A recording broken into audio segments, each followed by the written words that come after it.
International Women's Day was established at the beginning of the 20th century as a strategy to promote equal rights.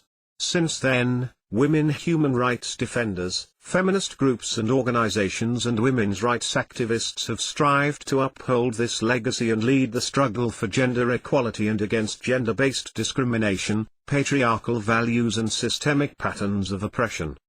Women and girls human rights defenders are building transnational solidarity networks articulated around demands for economic and social justice, bodily autonomy, equal rights within families and against violence and intersectional discrimination. International human rights mechanisms have a key role to play in reflecting and amplifying the demands coming from feminist and women's rights movements. The respect, protection and fulfillment of the human rights of women and girls, which includes the full realization of women's and girls' sexual and reproductive health and rights, SRHR, is at the heart of gender equality, and without which it cannot be achieved.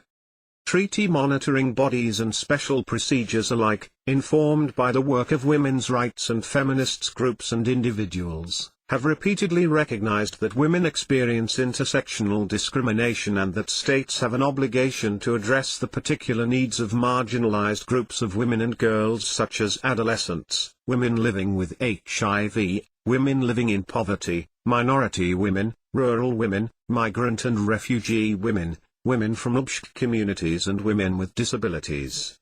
States have an obligation to address underlying structural factors which negate their autonomy in decision-making regarding their own lives, health and bodies, to ensure that their agency and right to substantive equality are respected in all aspects of their lives.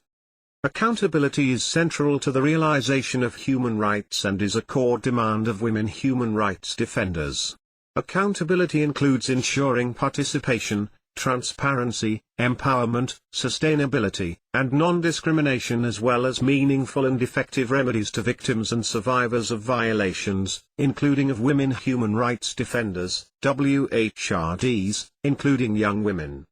As 19th-century feminist activist Emma Goldman famously stated, "This is not my revolution if I can't dance to it." Contemporary social movements have demonstrated the incredible power of feminist mobilization. As we commemorate International Women's Day, let us celebrate the creativity, resilience, sense of strategy, solidarity and political savviness of women human rights defenders throughout the world, and commit to ensuring a meaningful place at the table, and in the streets, for all women in all of our diversity.